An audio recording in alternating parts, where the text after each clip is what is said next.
2월 8일 수요일입니다. 오늘은 미국의 증시들이 특히 기술주 위주로 급등을 했습니다. 강력한 고용으로 인해서 지난 주말과 월요일 이틀 동안 하락을 했던 증시들이 다시 재상승을 했습니다. 다우지수가 0.78% 상승해서 34,156, S&P 500 지수는 1.29% 상승 4,164, 또 나스닥 지수는 1.9% 상승 12,113, 필라델피아 반도체가 가장 많이 올랐습니다. 3.12%, 3,124 장을 이렇게 상승을 하면서 마감했어요. 주요 종목으로 보면 테슬라가 1% 상승하고 엔비디아는 5% 이상 올랐습니다. 또 마이크로소프트, 구글 다 4%대 상승했습니다.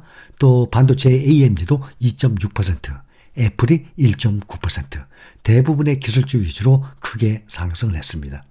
또 기업들의 실적 대체로 예상을 웃돌고 있습니다.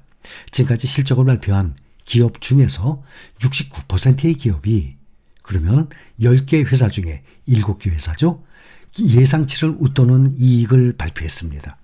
시장의 전문가들은 연준의 금리 인상이 계속되면서 기업들의 실적 압박은 앞으로 커질 것으로 계속 보고 있습니다.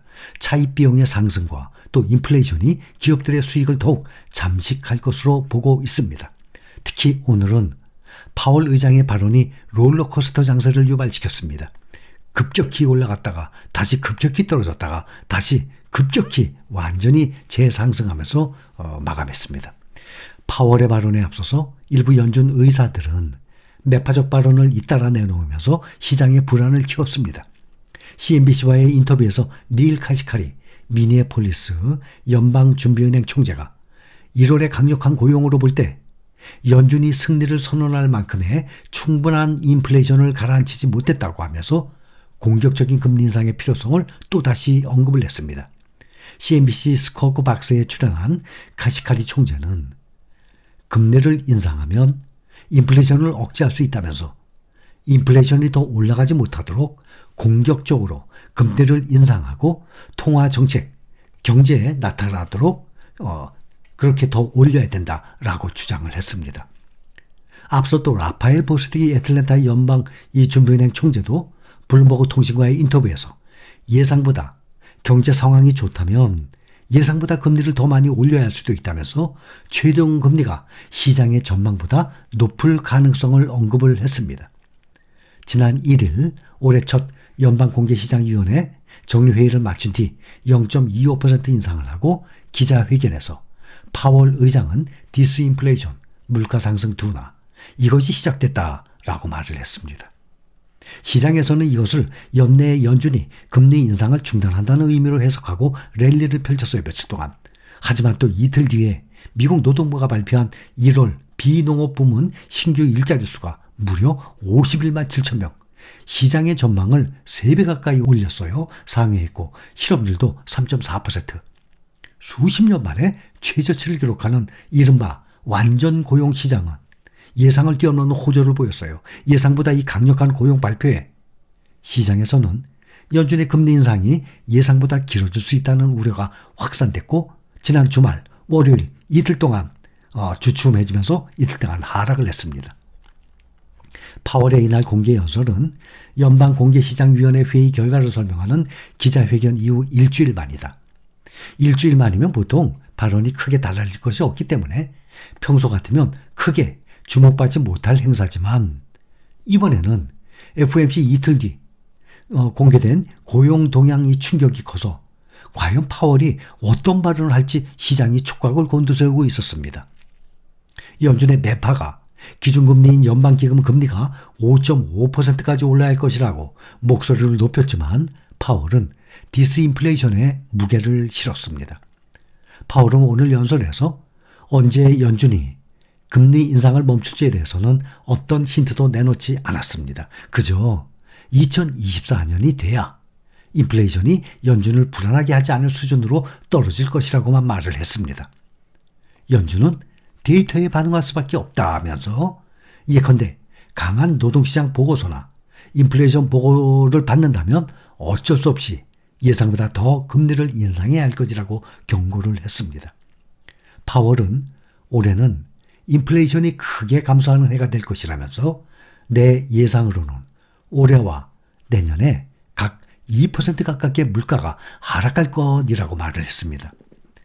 연준의 인플레이션 목표치는 전년 동월 대비 2% 상승까지지만 미국 소비자 물가지수 CPI 1년 전보다 지금 현재 많이 떨어졌지만 아직도 6.5% 상승한 것으로 확인이 되고 있는 상황이에요.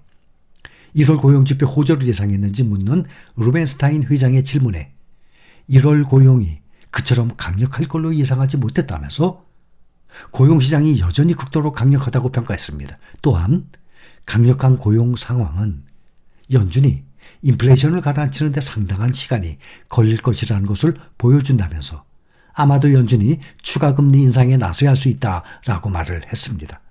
또 파월 의장은 지속적인 금리 인상이 적절하다라는 2월 FOMC 성명서의 문구를 되풀이했습니다. 아직 기준금리가 충분히 제약적인 수준에 이르지 않았다고 말했어요. 그러면서 데이터가 계속해서 연준의 예상보다 강력하면 연준이 금리를 더 올려야 할 수도 있다라고 말을 했습니다. 2월 FOMC 성명에서 밝힌 스탠스에서 크게 벗어나지 않은 내용이었습니다. 시장이 가장 주목한 것은 디스인플레이션 과정이 시작됐다라는 발언이었습니다.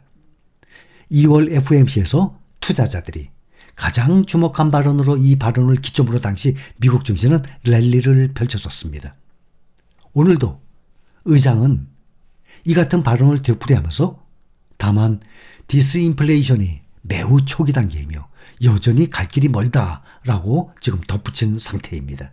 또 중국의 바이두 주가는 중국판 챗 GPT가 나온다는 소식에 오늘 미국 시장에서 12%나 폭등을 했습니다. 어제 발표 직후 바이두의 주가는 홍콩 증시에서도 15% 이상 폭등을 했었습니다. 챗 GPT 말씀을 드렸다시피 이 신드롬이 시장을 뜨겁게 달구고 있는 가운데서 중국 최대 검색 엔진이에요. 바이두. 자체 개발한 인공지능 챗봇을 내놓겠다고 3월쯤에 내놓겠다고 발표했습니다. 글로벌 반도체 업체들도 챗 GPT의 수혜를 입고 있어요.